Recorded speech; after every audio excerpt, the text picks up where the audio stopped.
Christian Science Monitor, and it is a wonderful organization. Stacy Tesher Kadaru? Kadaru, is that correct? Yep. Stacy, thanks for joining us. You have an interesting story at Christian Science Monitor, csmonitor.com, that says that colleges are getting priced out for underprivileged kids. What's the story here? Well, we've all known for a long time that college tuition has been rising often faster than normal inflation, and there's been a lot of concern about college affordability. Then we started hearing about net price. It's not just the sticker price most people pay. The full price, is the rich can afford that. Most of us get some college aid, financial aid, grants, work study, all those things. But even that aid isn't keeping up. And a group released a report recently ranking all the states on college affordability and defining it by what it would cost at different income levels within that state to attend different sectors of higher ed. If you account for all the real costs, it's not just tuition, room and board, there are a lot of fees, there are book expenses, there's your own living expenses, and the opportunity cost of giving up work hours to attend full-time or close to full-time to really succeed in college. The numbers are striking. You quote in this story that 77% of those in the top half of the income scale are obtaining bachelor degrees, and only 23% from the bottom half are graduating. Those are stark numbers. They are. Now, that just to be clear, that statistic was only measuring students dependent on their parents, which is one small slice. But there are various measures showing a wide gap between the high-income and the low-income segments of our society, and there's been a lot of concern raised about the growing income inequality in this country, and college is one place where you can see that pretty starkly in terms of who gets degrees. What are the colleges saying about these numbers?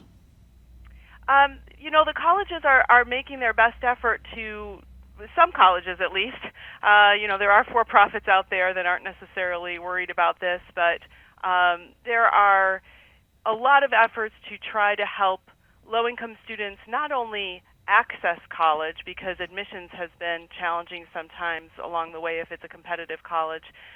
Those paths are opening up, but then what they're finding is people need support all through college, because if you don't have a buffer in your bank account, one little thing can throw you off track from being on the path to graduation. And you might put in a lot of hard work, you might accumulate a lot of debt, but never make it to a degree if there's not some kind of buffer safety net for you, if you and your family are really living paycheck to paycheck. I know there are, go ahead, Kelly. I was going to say, I know that, a lot of students take that junior college route. They do that for 2 years and then go to a 4-year college. But right.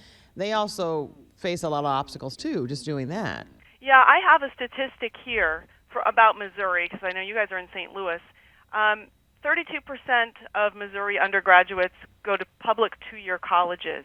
But in order to meet that cost, on average, students have to work 26 hours a week. Researchers say if you're working more than 10 to 20 hours a week, you're statistically a lot less likely to get your degree. You need to be able to concentrate on your education to some degree. So they ranked the states, and overall, looking at all the sectors of higher education and all the low-income access to affordable college, Missouri ranked 37th in the nation. That's not good. Did you do any studies, or has anybody done a study as to how much student debt isn't worth a college education? I'm not sure I've seen anyone put a particular number on it, because I think it's very individual. What kind of support system do you have? If you want to take on large debt because you're heading for being a doctor or a lawyer, and you have family around you who can help you if you do have a little stumble along the way, that's different from if you're the first generation in your family to go to college and you're nervous about taking on debt, and you're not sure what kind of job you're going to get when you get out. Right. There are a lot of efforts on the part of the federal government to work on easing the debt crisis for students by making your debt payments, your student loan payments, tied to a percentage of your income, so that whatever you're earning, you can pay your debt off slowly and not get into trouble, into bankruptcy, as a lot of people have done in the past. You can read the story at csmonitor.com from the Christian Science Monitor. Stacy, thanks for checking in. You're welcome. You got it. 725 here, Big 5.